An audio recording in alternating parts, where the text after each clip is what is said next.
You're listening to the How to Talk to Girls podcast with your dating coach, Trip, from tripadvice.com. Do you struggle with getting girls to like you? Well, you're going to learn step-by-step how to talk to girls to create deep connections and meet the woman of your dreams. Here's your host, me, Trip.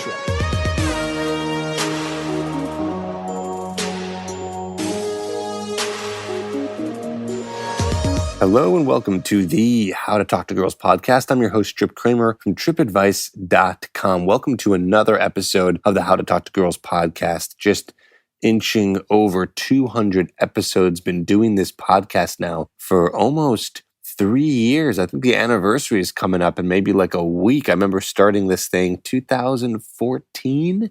I believe, but it was at the end of 2014, like in December, I put out the first episode, and here we are 3 years later. So excited to be continuing to do this, and don't you worry, I know there's not very many podcasts out there that give really solid dating advice for guys, and I'm happy to be one of them, here for you and never going away. That's right, I'm here. I was built to help you, and I was built to last, my friends, so I'm here for you. So today's episode, I'm going to be going into another email from a listener of the podcast, and he emailed in, this was about 3 weeks ago, and he's talking here about relationships. He's talking here about a relationship that he got in because he listened to the Trip advice. That's right. That's what happens when you actually put things into action. And by the way, I'm not just talking about stuff that I'm teaching you. Anything that you learn that you're finally putting into action, that is the stuff that's going to help you. And that's what we want for you. We want results for you. So he learned all the stuff. He put it into action. He found a girl and he's got a question about her. And so today I kind of want to go over that question. I want to answer that question. I want to talk about what it means to have the perfect girl or the perfect girlfriend or trying to find the one. And I know this is something that a lot of you guys are trying to do. So let's get into it. He says, "Hi Trip, my name is Matiha and I'm a big fan of yours. I've been watching your videos for like 2 years now. I've learned a lot. At first, I learned how to ask a girl out because I've never done it until then. I've learned how to gain confidence and I kissed a girl for the first time using your advice. Ever since I've started listening to your advice and watching your videos, I started to date a lot of girls, and I've been in a relationship a few times, but now comes a harder task. I'm now happily in a relationship with one girl for 9 months, and I would give my life for her. I know that she would do that too. She's not a perfect girl in any way, but she's perfect for me, and I've never been so happy in my life. She's the girl, and I will not want anybody else, even those nicer looking girls. Nobody can replace this one, I can tell you." So I want to interrupt here because he still has a question coming up, but I want to say to you that be careful with this mindset, okay? It's okay to think you're with the girl and the one. That's fine. Great, I'm happy for you. You're in love. You found someone. But don't think that someone can't be replaced. That's not an abundant mindset. So get rid of that scarce mindset thinking that this is the one, because if she breaks up with you or something happens, you're going to be more devastated than life itself. And it's going to be harder for you to get back on the horse and try to date again. So, it's fine. You think she's great and amazing, but don't put her on a pedestal still that she's the only one for you, because there are other women. Okay, let's continue here. He says, "But the thing is, for the last month, we've had our share of fights. And now I think is the time we determine, do we really love each other or not? I want her to stay in my life, but we are both stubborn. And that doesn't help in any way. We are so happy together 99% of the time. But there is this 5%. Interesting, because that adds up to 104%. So we'll just say maybe he thinks there's a 1%. In some ways, he says, I will never understand how women work. And I think neither will you or any man alive or to be born. Haha. So this is when I desperately ask for your help. I really need some of your personal advice. How to maintain my relationship with this girl? How do we stop fighting? How can we last longer? I know this is a difficult question to ask, and I never met you personally, but I know that you are a good person with a good heart. And your girlfriend sees that. Stick to her." He's referencing my girlfriend right now, Brittany. He says, "I hope for a fast reply. I apologize for my grammatic mistakes. I'm from Croatia, and I would love you sometimes to visit my country as well so I can meet you. Good luck in the future. Your big fan, Matiha." Matiha, thank you so much for writing in. And I know that we don't cover relationships a lot on this podcast just because, a lot of guys' main areas of help are really in the area of learning how to meet girls and attract them. And, once you guys get into relationships, your questions seem to die down a little bit, but I'm glad that we're getting into this. But I really want to go into a little bit deeper stuff here. So what I want to talk to you about today is this idea of maintaining a relationship where you guys are in the perfect relationship. But first, we have to define the perfect relationship. And let me tell you what a perfect relationship isn't. Perfect relationship isn't you two never fighting, you two liking every single thing. You guys aren't going to like every single thing. You guys are going to bicker at each other. A perfect relationship isn't you guys not, getting annoyed with each other every once in a while. Basically, what I'm trying to say here is that a perfect relationship is not about you guys agreeing, getting along, and being happy 24/7. It's not the reality. In fact, the reality is that you are a human being that has been brought up and raised in one way, and she's another human being that has been brought up and raised in another way. So let's take the gender out of it for a second, okay? So it doesn't matter if you were gay, if you liked another guy, you'd still have similar issues. So it has nothing to do with the fact that you're a guy, she's a girl. Let's take that out. You guys are humans. You're in a relationship and you're coexisting in a relationship together. What does that mean? That means that you two are basically trying to cohabitate. Maybe not literally in terms of the fact that you guys are living together. I don't know, maybe you are, but if you're not, you guys are spending a lot of time together. So you're trying to deal with what it's like to be around this person all the time, cohabitate. You guys basically spending your lifetime together, okay? Life, space, time, not lifetime. You're not married yet, even though you don't have to be married to spend a lifetime with someone. But either way, it's the time of your life, right? You guys are spending together. And so when you spend a lot of time with one person, you guys will end up seeing each other's quirks. This is going to happen. So for you who's listening right now who's not in a relationship yet, and I know that's probably a majority of you, you got to understand that a relationship, a great relationship, a perfect relationship is not all about the first couple months in terms of, oh, you're so attracted to her and the sex is great and everything is wonderful and you barely fight. Because in the beginning of a relationship, what happens is you tend to idealize the other person. You tend to kind of look over any flaws because you're really in love and you have the oxytocin dripping from your brain.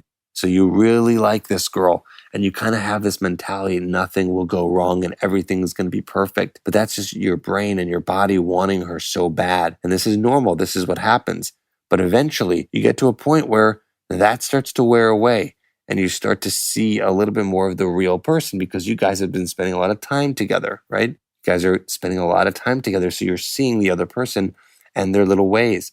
And you're seeing repeated behavior because you're getting to know someone and people do the same things over and over, For example, you might be with a girl, you might be dating a girl, and maybe she, just makes a weird sound when she eats. The first couple times it's really cute because you just met her and it's really cute and she's this fun new girl. But, by the 50th time you guys have been together, it starts to get annoying, right? These little examples, little things, this happens when you're in a relationship. So just remember, for you who's in a relationship or not, this is what happens. That doesn't mean they can't overcome it. That doesn't mean that you have to live a terrible life within a relationship that's going to be annoying or bad. No, not at all. That's not the case. But you do have to get to a point where you guys understand that you're not perfect, okay? That you're going to get annoyed with each other and you're going to fight. Now, fighting is normal because fighting makes you stronger. It's basically like the workout of the relationship. You go and work out to get your muscles stronger and bigger. But what happens? You got to work out. You got to break them down. You got to build up the lactic acid in your muscles and you got to break them down by working out, by lifting weights, right? You almost like you're in a way kind of injuring yourself because you're breaking the muscle down to then grow stronger and get bigger, okay? Same thing with fights. But similar to working out, you can't overwork out. If you work out 5 hours per day, every day, it's going to be really bad for your body. If you fight every day, it's going to be really bad for the relationship. But every once in a while, you need to fight. And not only you don't need to sit here and be like, okay, I need to figure out a way to fight with my girlfriend. It's just going to naturally happen. Trust me, you guys, you're both two different people from two different backgrounds. The reality is you guys will get into a disagreement and argument, and that's okay. That's normal. So I'm telling you, how do you keep a relationship going? Well, that's a really big question, but I'll say this. In terms of fighting, you guys need to learn how to fight properly. I have a book recommendation for you and a podcast episode recommendation for you. I have a podcast episode called Crucial Conversations where I basically do a book review of the Crucial Conversations book, and it's all about how to enter a crucial conversation, one that is intense, one that could be to a level where it's heated and you're talking to a person and it gets into some sort of argument. Either way, this is a conversation that you need to learn how to have. You need to learn how to argue. You need to study communication and arguing. Here's a great start besides listening to this episode. Going to that episode, listening to that, and getting the book and learning about it, okay? But the whole idea that I want to share with you in today's episode is going into every argument with a goal, okay? What is it that you're looking for? and being able to listen to the other person and find out what they're looking for. So it's about seeing each other's sides, seeing how they're feeling, empathizing, validating how they're feeling, right? It's really important to validate someone's emotions. You might not be agreeing with how they're thinking. You might not be agreeing with what they want, but you need to state the fact that they are feeling in a certain way, and so are you.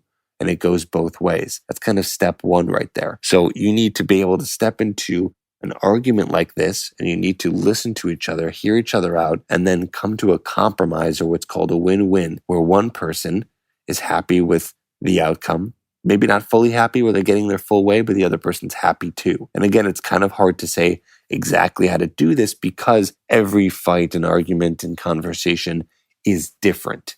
Okay, so every single one is different, but you have to learn with each other how to sit down and communicate. A lot of people just fight and try to get heard and, call the other person names, and they don't validate the other person's feelings and think that they're dumb or whatever it is, or they're not listening to you for thinking one way. But that's the reality of the person, and you have a reality too.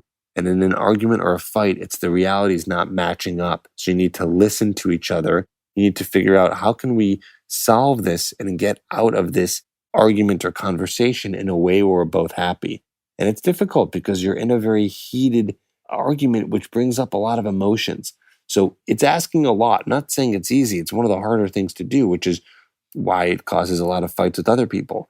Another thing I want to talk about on today's episode is a little bit about prevention. So one of the things that happens in a relationship is you end up building up what's called resentment, is meaning you're building up these kind of emotions towards a person, but it's mainly happening because you are not communicating to them how you're feeling as you're going through life together, right? So you might be holding in something in order to prevent a fight, or in order to prevent an intense conversation, or thinking, okay, you'll just get over it. And that's fine. Sometimes you can actually do that. But if it starts to build up and you start to doing it more than once, the problem here is you build the resentment and it ends up exploding into a bigger fight, which could have been prevented if you just communicated with the person in the first place how you're feeling and what's going on.